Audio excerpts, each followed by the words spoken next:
Está começando o Jornal do B, com Ricardo Bonner e Lourdes Bernardes. Bom dia, eu sou Ricardo Bonner. Bom dia, eu sou Lourdes Bernardes.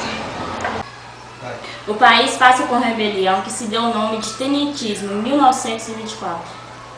Com esse movimento tenentista se deu a rebelião chamada Coluna Prestes. A agricultura e industrialização se evoluiu na década de 20.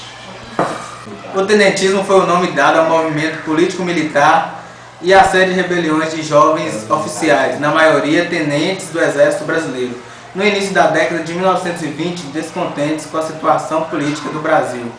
Não declararam nenhuma ideologia. Eram inspirados pela Revolução Comunista. Os movimentos político-militares propunham reformas na estrutura do poder do país, entre as quais destacavam o fim do voto de cabresto, instituição do voto secreto e a reforma da educação pública, apenas temas para que no fim do movimento comunista tomasse o poder. O movimento tenentista foram divididos em Revolta dos 18 do Forte de Copacabana em 1922, a Revolta Paulista e a Coluna de Manaus em 1924 e a Coluna Prestes. As forças tenentistas de São Paulo e do Rio Grande do Sul uniram-se, liderado por Luiz Carlos Prestes, decidiram percorrer o país procurando apoio popular para as novas revoltas contra o governo. Assim, nasceu a chamada Coluna Prestes.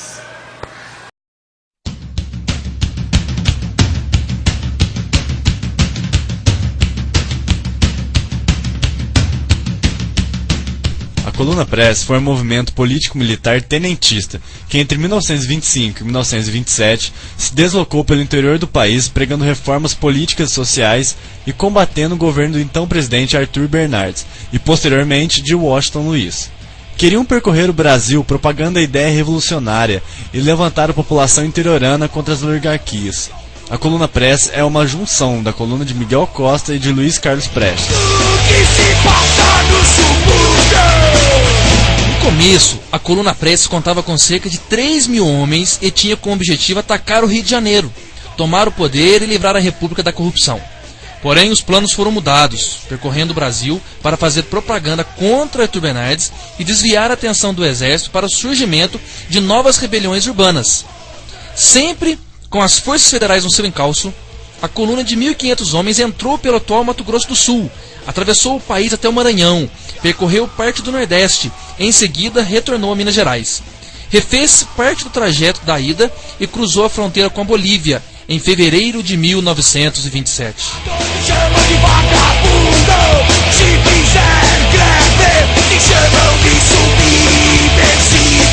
Foram 25.000 quilômetros percorridos, a maior marcha guerrilheira da história da humanidade.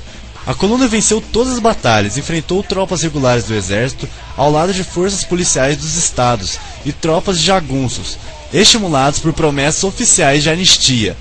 Talvez até o cangaceiro Lampião foi convocado para derrotar a Coluna Prestes. A coluna evitava entrar em choque com forças militares do governo, por isso deslocou tanto de um ponto para o outro. Eram utilizadas táticas de despistamentos para confundir as tropas legalistas. Nas vilas sertanejas, os rebeldes promoveram comícios e manifestos contra o regime oligárquico e contra o Washington Luiz, o qual mantém o país sob estado de sítio. A Coluna Prestes não conseguiu derrubar o governo de Washington Luiz, mas devido à invencibilidade, o prestígio político do tenentismo aumentou e reforçou as suas críticas às oligarquias, preparando o cenário para a Revolução de 1930. Em fevereiro e março de 1927, seus remanescentes deram o movimento por terminado e se internaram no Paraguai e na Bolívia. O fim do tenentismo teve como causas a posse do presidente Washington Luiz, que suspendeu o estado de sítio e propôs a recuperação econômica do país. Houve esgotamento físico e material da Coluna Prestes, logicamente. Alguns tenentes tornaram-se comunistas, como aconteceu com Luiz Carlos Prestes, outros nazifascistas e outros, como ainda hoje, grandes conservadores. A agricultura e a industrialização crescem no país na década de 20. Vamos agora com o nosso repórter Samuel, que está nas ruas de Tambacuri. Bom dia, Ricardo Bonner. Estou aqui na rua para saber o que as pessoas acham do desenvolvimento industrial que aconteceu na década de 20. Estamos aqui com 3 pessoas que vão dar suas opiniões sobre o desenvolvimento industrial do Brasil na década de 20. Através de que se desenvolveu o Brasil na década de 20? Através da implantação de estradas de ferro, portos, oficinas de reparo pesados e mesmo algumas indústrias. Tudo com o objetivo de transportar as matérias-primas minerais e agrícolas demandadas por seus centros industriais. E, em sentido contrário, transportar os produtos industriais de suas fábricas e distribuí-los no mercado daqueles países e regiões. Muito obrigado. Agora você. Como se deu o desenvolvimento brasileiro? Deu-se por um salto em seu desenvolvimento capitalista. Foi preciso que uma parte ilustrada da classe latifundiária brasileira tornasse o Estado e pusesse serviço da industrialização, a marca principal do capitalismo no século XIX e XX. Muito obrigado também, você. Agora você. O que os países capitalistas desenvolveu nessa época? Os países capitalistas impediam, por todas as maneiras, a transferência de elementos mais consistentes do modo de produção capitalista, como tecnologias, indústrias de base, para fora de seu território imperial. Fiquem agora com o filme A Volta dos que Não Foram. Um bom dia para vocês.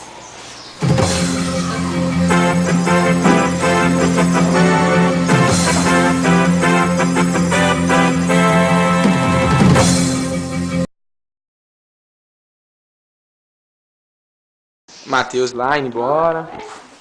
Regimara. Ó o Ricardo aí, Tchuca. Tássia, Maria de Lourdes. E eu, né? Cadê o Michelzinho? E o Michelzinho. Michelzinho, cadê você? Dá um sorriso pra câmera aí. Cadê Matheus? Cadê você, teu? O Matheus aí, boneco doido. Como é que era o boneco doido? A Regimara. O Michel, pode ir, né? A Maria de Lourdes aí. A Não vai Tássia. fazer mais nada não, né? Vamos, Tchuca, lá pro colégio, Tchuca? Viadão. Cadê o viadão? Como é que dá a pausa?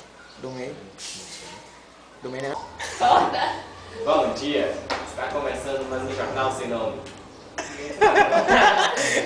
Espaço por rebelião que se deu o nome de tenentismo em 1924. Aí. O país está passando por uma rebelião.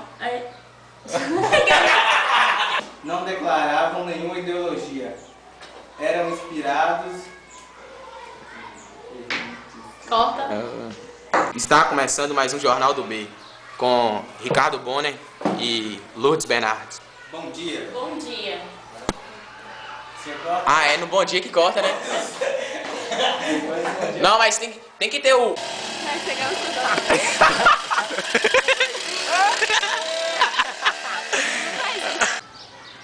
É você aqui, bom dia. Ah, velho. Bom dia, Ricardo Bonner. Estou aqui na rua para saber o que as pessoas acham do desenvolvimento industrial que aconteceu na década de 20. Bom dia, Ricardo Bonner. Estamos aqui na... Ah, para de rir, velho. Se você rir, eu vou rir mais. Mano.